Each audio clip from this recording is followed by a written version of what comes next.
महमूदुल हसन कादरी मदसिल्लाहु अलैहि तशरीफ ला रहे हैं। बस हजरत को थोड़ी देर बर्दाश्त कर लीजिए, सुन लीजिए, उसके बाद सलातो व सलाम।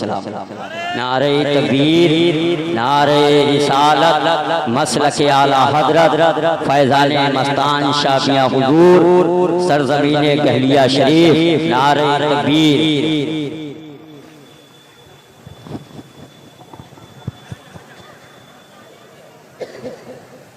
अस्सलामु अलैकुम व रहमतुल्लाह।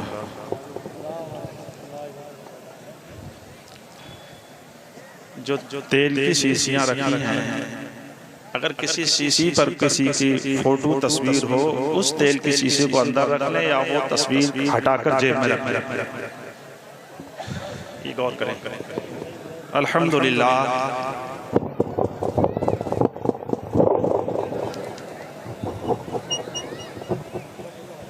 अल्हम्दुलिल्लाह मस्जूदिल माबूद वस्सलातु वस्सलामु अला सय्यदिना मुहम्मदिल मुस्तफ़ा साहिबिल मक़ामिल महमूद व अला आलिहि व अस्हाबिहि इला यौमिल मशहूद।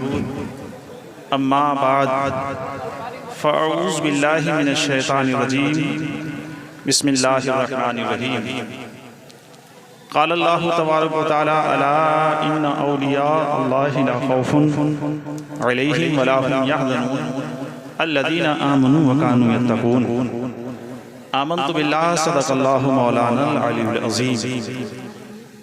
आइए हम और आप रसूल आज़म सरवरे दो आलम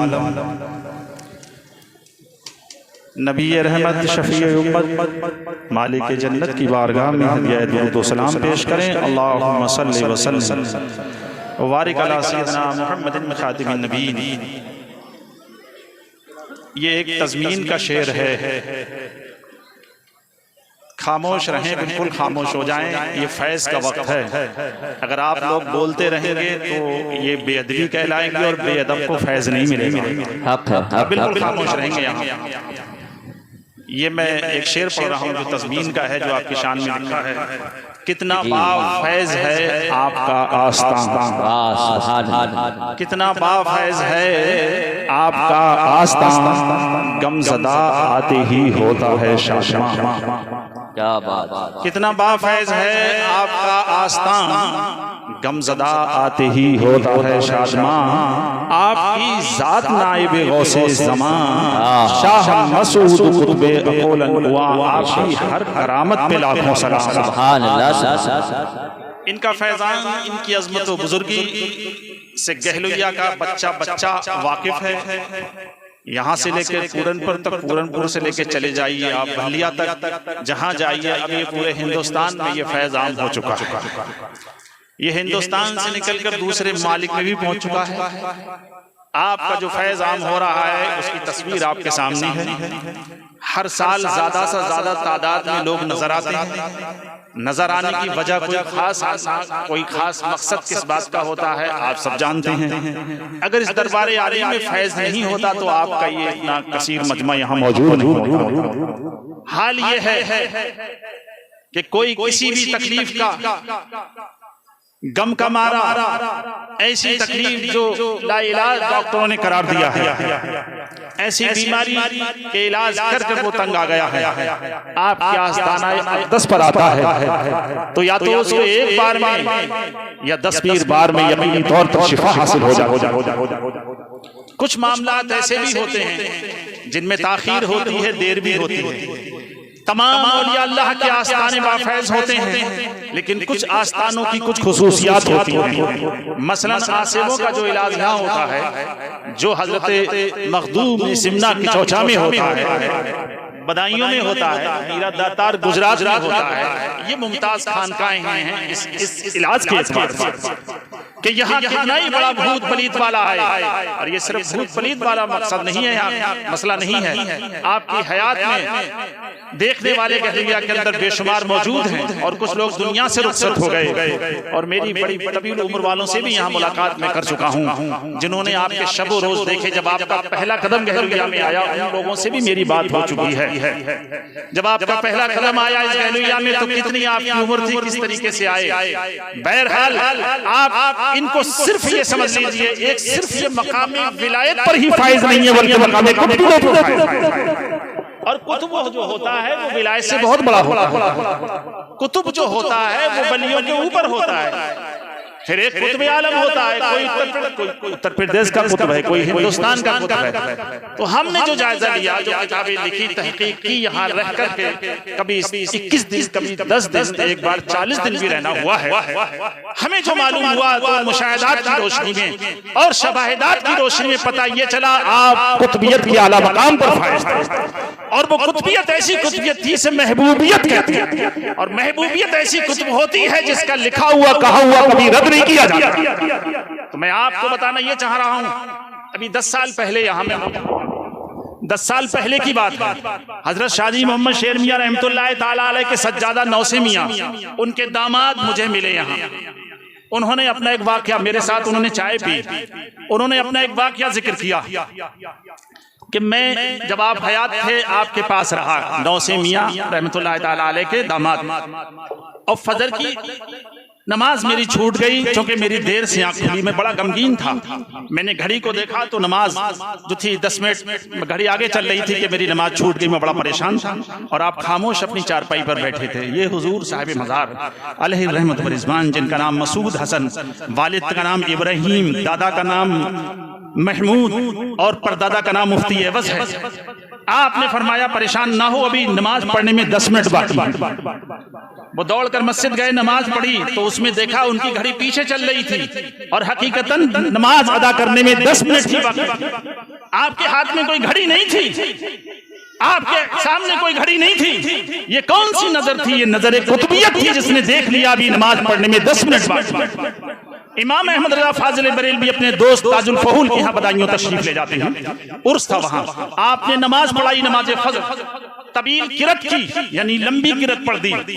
लोग जब सलाम फेरा तो लोगों को गुमान हुआ कि सूरज शुरू हो गया है, नमाज का वक्त। खुद ताजुल फहूल परेशान होने लगे।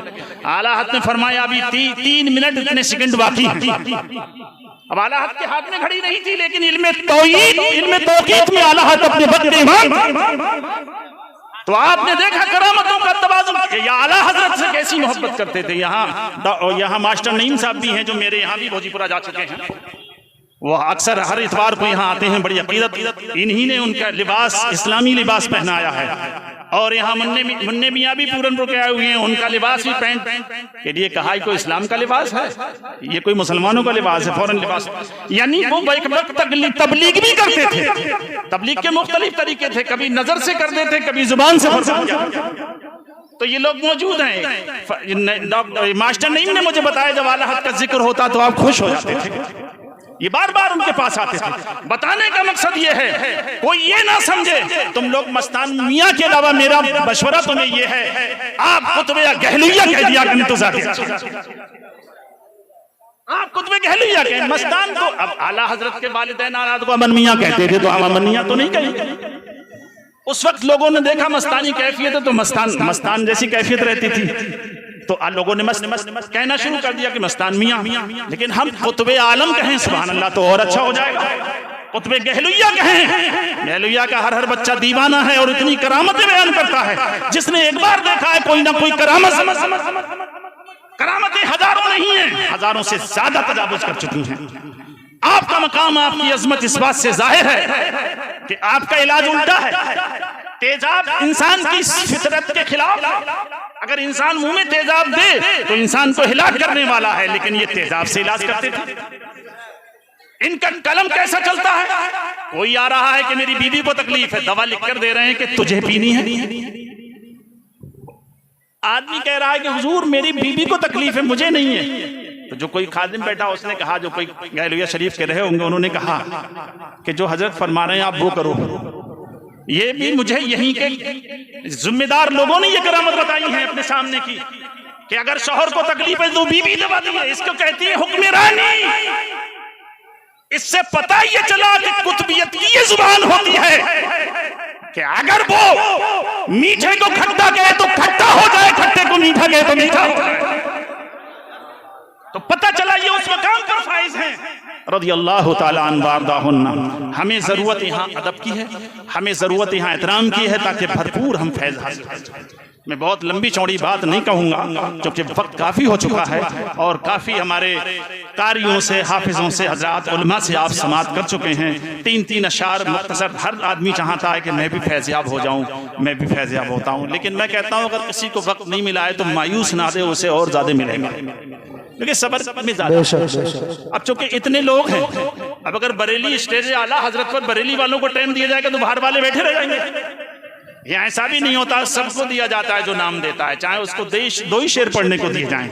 लिहाजा इस अजीम बारगाह से आप इस तरीके से फैजान लेकर के जाओगे कि अदब के साथ आओगे। किस तरीके से आपको नजर भी अपनी हिफाजत में रखनी है, आपको अपना दिल भी हिफाजत में रखना है, और यहाँ से ये हद करके जाओ कि अब कभी नमाज नहीं छोड़ेंगे। जो लोग रह रहे हैं ये बरसों से रह रहे हैं, बाज लोग यहाँ बाज बरसों से रहे, कुछ अपनी गलतियों की वजह से भी इलाज में ताखीर हो जाती है। मेरा कहने का मकसद ये, जो यहाँ रहते हैं वो पंजगाना नमाज भी पढ़ा करें, और ये जरूरी नहीं है कि मुसलसल यहाँ रहें। वो 15 साल में, वो 15 दिन में आ जाएं तो और बेहतर है, 1 महीना में आए तो और बेहतर है, क्योंकि यहाँ का अदब भी बरकरार रहना जरूरी है। तो आप और जो लोग, औरतें आती हैं, मरीज आते हैं, मैं उनको एक मशवरा और देता हूँ, क्योंकि इस वक्त काफी तादाद में लोग हैं, अपनी औरतों को मशवरा दे दें कि वो इस जो ये दालान है मजार शरीफ का, इहाता इसके अंदर ना सोया करें। ये अदब में शामिल है। सोने के बाद क्या पता इंसान की क्या हालत है, और आपको क्या पता कौन कौन वली अल्लाह इनसे मिलने आते हैं। तो बेहतर यह है कि औरतें बाहर रहें, अंदर ना सोएं ना बैठें। और जिन पर पेशियां पड़ती हैं, अगर तुम ये चाहते हो कि जल्दी ठीक हो जाएं तो पेशी अंदर मत डलवाओ, बाहर डलवाओ। वाह, ठीक है, बेशक। वो मजार की जालियों पर हाथ मारती हैं, खड़ी हो जाती हैं, जी बिल्कुल, दीवारों से चिपकती हैं, जी दीवारों से चिपकती हैं। अब वहाँ कोई कुरान पढ़ता होता है तो कुरान नहीं पढ़ सकता, नीचे हो जाता है। इबादत करने की, मुराकबा करने की, तिलावत करने की जगह है। जी जी बेशक। अब औरतों को ये, अब कमेटी वाले कहते हैं तो ये नाराज हो जाती हैं, लड़ने लगती हैं। मैं कहता हूँ तुम 10 साल आओगी तो फैज़याब नहीं होगी, अगर अदब से आओगी तो 10 दिन में फैज़याब। जी, अदब से आओ, अदब करो, अदब की जाए।